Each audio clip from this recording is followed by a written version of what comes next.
All right, so this is part 3.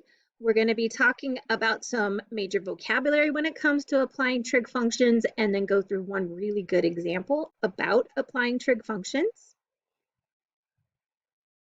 All right, so two really important vocabulary words are angles of elevation and angles of depression. So notice there's from the line of sight. So from a person's eye looking at an object and then looking horizontally. So if the object is above the horizontal, then that's called an angle of elevation because we're looking up.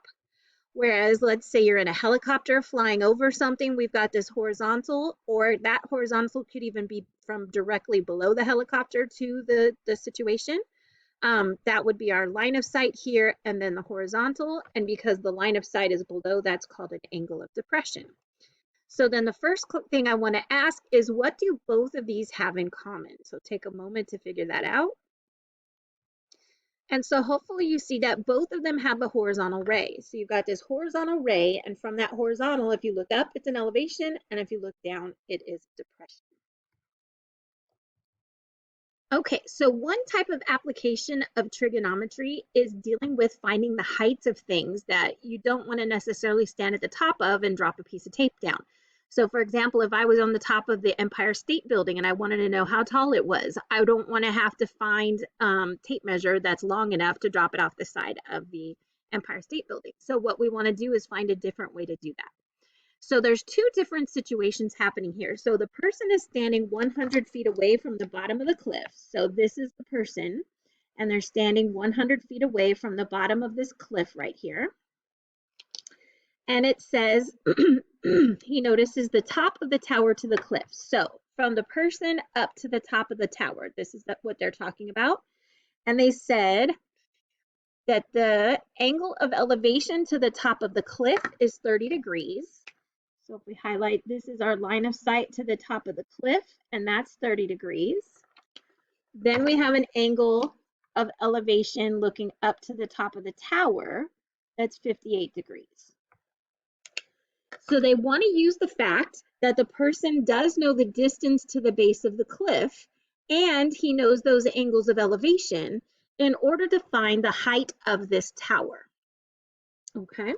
So what I'm going to do from this picture is I have two different triangles. So I have the lower triangle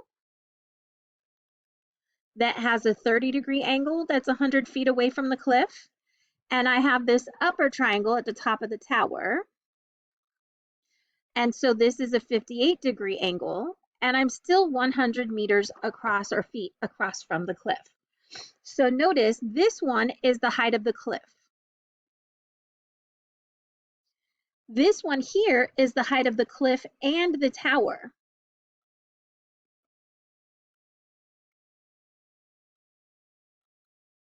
Okay.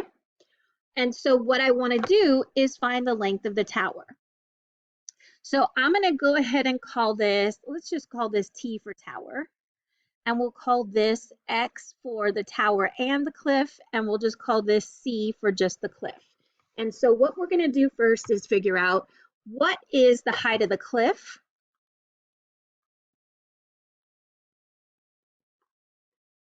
And then we're going to find out what is the height all the way from the bottom of the cliff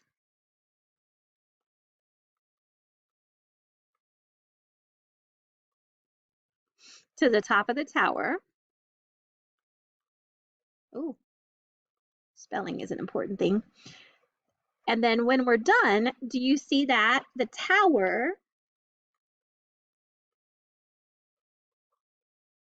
is going to be, sorry, this should say X. The tower is going to be the length of X minus the length of C. That again, tower is equal to the length of X minus the length of C. So X is the tower and the cliff together. So then if I subtract the height of the cliff, then I just get the height of the tower. Okay.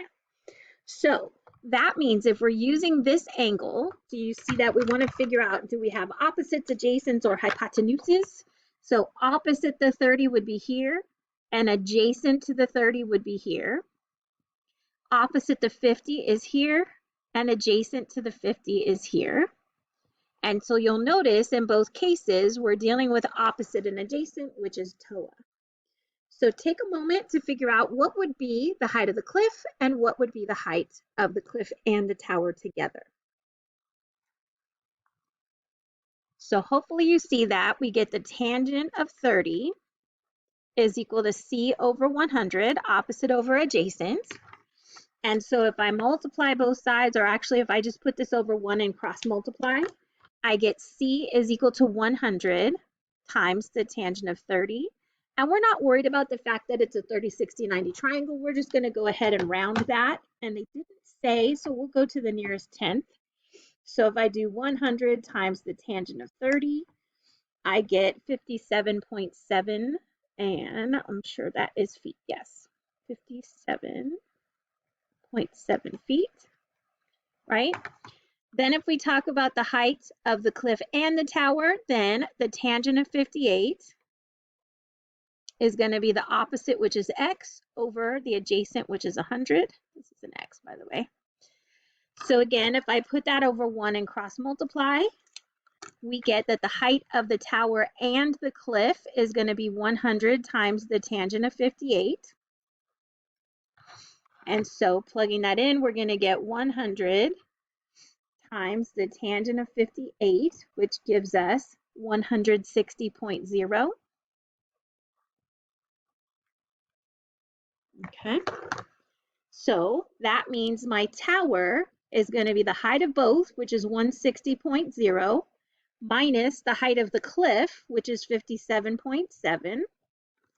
And so we get 160.0 minus 57.7 gives us a total height of 102.3 feet.